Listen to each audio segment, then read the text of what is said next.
ஈரானுக்கும் அமெரிக்காவுக்கும் இடையே கடந்த பிப்ரவரி மாதம் ஏற்பட்ட மோதல் ஒட்டுமொத்த உலகத்தையும் பெரிய அளவில் பாதித்தது. அமெரிக்காவுக்கு பதிலடி கொடுக்கும் வகையில் அந்த நாட்டின் ராணுவ தளங்கள் அமைந்திருந்த வளைகுடா நாடுகளை ஈரான் குறிவைத்து தாக்கியது. இதனால் அந்த நாடுகளில் பெரும் பாதிப்பு ஏற்பட்டதோடு உலக எரிவாயு விநியோகத்தின் அடிநாதமான ஹோர்முஸ் நீரிணையை ஈரான் முடக்கியது. இது உலக பொருளாதாரத்தை நிலைகுலைய வைத்த நிலையில் இந்த போரை முடிவுக்கு கொண்டுவர பல்வேறு நாடுகளும் களமிறங்கின.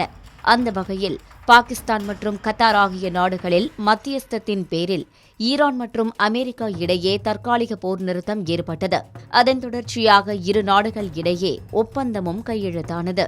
இதனால் போர் முடிவுக்கு வரும் என எதிர்பார்க்கப்பட்ட நிலையில் கடந்த வாரம் ஹோர்முஸ் நீரிணையில் சென்ற கப்பல் மீது ஈரான் தாக்குதல் நடத்தியதாக கூறி ஈரான் மீது அமெரிக்கா தாக்குதல் நடத்தியது. இதன் தொடர்ச்சியாக ஹோர்முஸ் நீரிணையை மீண்டும் மூடுவதாக ஈரான் அறிவித்தது உலகத்தையே அதிர வைத்தது.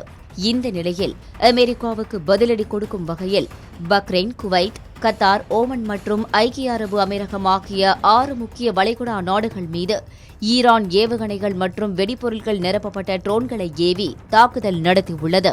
இந்த வளைகுடா நாடுகளில் அமைந்துள்ள அமெரிக்க ராணுவ படைத்தளங்களை பிரதான இலக்காக கொண்டு இந்த தாக்குதல்கள் அரங்கேறியுள்ளதாக ஈரானின் அரசு ஊடகம் செய்தி வெளியிட்டுள்ளது.